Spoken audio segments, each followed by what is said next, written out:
যেই দিন মা মৃত্যুবরণ করে 3টি বছর এত শোকাহত ছিল যে যেই দিক তাকিয়ে থাকে শুধু তাকিয়ে থাকে, যেখানে বসে থাকে শুধু বসেই থাকে, কোন রকম ভাবে তার চলা ফিরার যে স্বাভাবিক মানুষ, এই স্বাভাবিকতা পর্যন্ত ছিল না।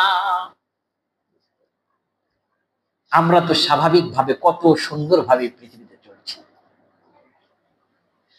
রাসূল সাল্লাল্লাহু আলাইহি সাল্লাম কি এত বেশি মহব্বত করেছেন। আবু তালিব যখন ইসলাম প্রচার শুরু হলো, ওই সময় কাবার যারা বড় বড় মুরল ছিল এরা পর্যন্ত একত্র হয়ে রাসূল সাল্লাল্লাহু আলাইহি সাল্লামকে কারাগারে আবদ্ধ করা হয়েছিল, যেটার নাম হচ্ছে শিবে আবু তালিব নামে একটা স্থান।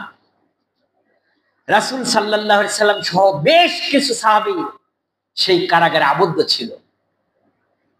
গাছের লতা পাতা এগুলো খেয়ে জীবন ধারণ করেছেন, এমনকি গাছের বাকলা পর্যন্ত খেয়েছেন। তাদের পায়খানা রাসূল সাল্লাল্লাহু আলাইহি সাল্লাম সহ সাহাবীদের যে মলটা বের হয়েছে সেটা ছাগলের মতো এরকম গুটি গুটি বের হয়েছে।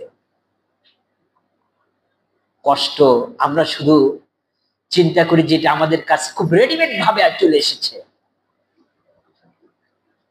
আর যদি একজন আলিম ওলামা কারাগারে আবদ্ধ হয় তাহলে আমরা বলে থাকি দোষ না থাকলে এমনি কারাগারে আবদ্ধ হয়।